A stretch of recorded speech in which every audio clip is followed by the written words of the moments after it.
এ যেন সিনেমার কাহিনী, আন্ডারওয়ার্ল্ডের লোমহর্ষক খুনের গল্প। পুরান ঢাকার ব্যবসায়ীরা বলছেন, চোরাই তার এবং বিভিন্ন অবৈধ পণ্যের ব্যবসার নিয়ন্ত্রণকে কেন্দ্র করে সোহাগকে নৃশংসভাবে খুন করে তারই সহযোগীরা। তারা এই হত্যাকাণ্ডের বিচার চান। সোহাগ সিন্ডিকেটের হাতেও বিভিন্ন সময় নির্যাতনের শিকার হয়েছে অনেকেই, যার ভিডিও ফুটেজ এসেছে ৭১-এর হাতে। সুমন তানভীরের প্রতিবেদনে বিস্তারিত। পুরান ঢাকার এই চায়নাপট্টি ও রজনী বোস লেনকে ভাঙারি ব্যবসার সদর দপ্তর বললে একটুও ভুল হবে না, যেখানে সারা দেশ থেকে আসে নানা ভাঙারি পণ্য। সেই তালিকায় যেমন আছে তামা, পিতল, দস্তা, সীসা, প্লাস্টিকের মতো বৈধ পণ্য, তেমন চোরাই তারসহ আছে নানা অবৈধ পণ্য। আর সেই অবৈধ ব্যবসার নিয়ন্ত্রণকে কেন্দ্র করেই গেল ৯ জুলাই ঘটে যায় নৃশংস ঘটনা। সোহাগ খুন হওয়ার পরপরই প্রথমে চাঁদাবাজি, পরে বলা হয় ব্যবসায়িক দ্বন্দ্ব। পুলিশও কথা বলছে প্রায় একই সুরে, তবে ৭১-এর অনুসন্ধান বলছে ভিন্ন কথা। মালের দোকান মানে হাড়িবাতি যারা বিক্রি করি একবারে সমিতি আছে, আর বাঙালি সমিতি আলাদা। চায়নাপট্টি ও রজনী লেনের বেশিরভাগ ব্যবসায়ী সোহাগকে ব্যবসায়ী বলতেই রাজি নন। অবৈধ তার ও অ্যালুমিনিয়াম ব্যবসার সিন্ডিকেট নিয়ন্ত্রণ করত সোহাগ। জানিয়েই মহিন ও টিটু গ্রুপের সঙ্গে যত গন্ডগোল। এরা করতে সিন্ডিকেট ব্যবসা করতে লাভ নেই। কি সিন্ডিকেট ব্যবসা করতো এগুলা কি করতো না কেউ, এই তামা পিতল ব্যস্ত কি আলাদা কি করতে, তার কি ইচ্ছা করলে এই মার্কেটে আর কেউ কিনতে পারবে না ওরা ছাড়া? এই সিন্ডিকেট কেউ দিয়ে পারবো না, আমাকে দেওয়া লাগবে, ওদেরই দেওয়া লাগবে না। আমার এই লাভজনক, যেহেতু লাভজনক রাতারাতি বড় ওনারা তেমনটা চিনি না। মোটামুটি কিছুদিন যাবত আর কি দেখি যে ওখানে দোকান আসে, এসব বসে এই জায়গা। ওনার দোকানদার ছিল, করছে, আজকে করলে কালকে করে নাই, এটা হ্যাগো ফাংশন, এটা ওদের ব্যাপারে, গ্রুপিং ব্যাপার, এটা আমাদের কোনো জানা নাই।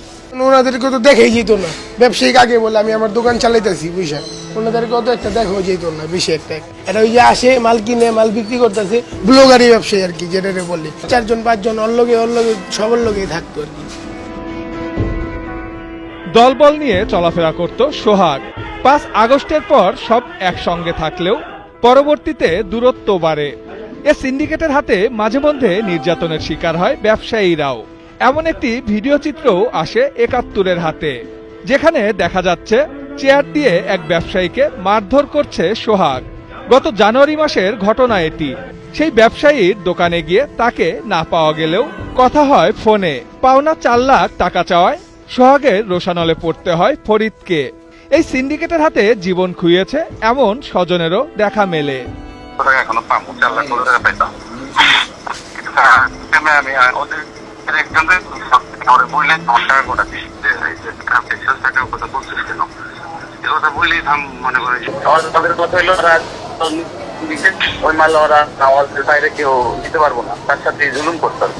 কোনো দলেরই আসে দিন বাইরে হত্যা করছে মিটপুরের পশ্চিম সাইডে। এই পর্যন্ত তার কোনো বিচার আমরা তো পাই নাই। সাফারি দিয়ে কোবাইছে, ইয়াদা বাইরে আইছে, যেইভাবে ওরা মারছে না এইভাবে বাইরে মারছে ওরা। সোহাগ, শরীফ, মামুন। এই অফিসের মতো এখানে সোফা টোপা লাগাই ভিতরে, কোনো অফিসের সোফা যেরকম লাগাতে হবে, সোফা টেবিল এগুলোর মধ্যে এখানে অফিসের মতো বইতো, আর ঠাই লাগাইল থাকতো। মানে একবার আক্রমণ হয়েছিল? হ্যাঁ, একবার না দুইবার না দুইবার হয়েছিল। ওই সোহাগরাই আক্রমণ করছিল? হ্যাঁ সোহাগরা আসছিল? হ্যাঁ, সোহাগ আসছিল। কতজন পোলাপান আসছিল তখন? মনে হয় ২০-২৫ জন হবে। ও ভাঙ্গারি ব্যবসা করতো না, অন্য সিন্ডিকেটের ব্যবসা করতো, কিন্তু এই ভাঙ্গারির সাথে সে নাম ভাঙ্গারি, যেমন আমাকে ছাড়া আর কেউ দিতে পারবেন না মাল, এই সিস্টেম আর কি। ১ টাকার দাম মানে ও ছাড়া তো আর কেউ শুনতে পারবে না। ও সারা চেন সারা বিস্তার করবে না। ১০ টাকার মাল ১ টাকা সব লিখে পোলাপানটা করতো, ওরা চলে গেল। ও আইসা ফাপড় মালাম বিএনপি।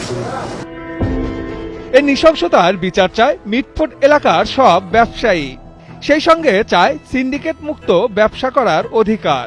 পুলিশ এখন পর্যন্ত এ ঘটনায় ৭ জনকে গ্রেপ্তার করেছে। প্রত্যেকটা বিষয়ে অবশ্যই পর্যালোচনা করে দেখব, এখানে আপনার মূল মোটিভটা কি ছিল, সেটার যে অন্যান্য সম্ভাব্য কারণ কি হতে পারে, সেগুলো আমরা সবকিছুই পুঙ্খানুপুঙ্খভাবে বিশ্লেষণ করব। সোহাগ হত্যাকাণ্ডের বিচার বিভাগীয় তদন্ত চেয়ে হাইকোর্টে রিট করেছেন এক আইনজীবী। সুমন তানভীর, ৭১, ঢাকা।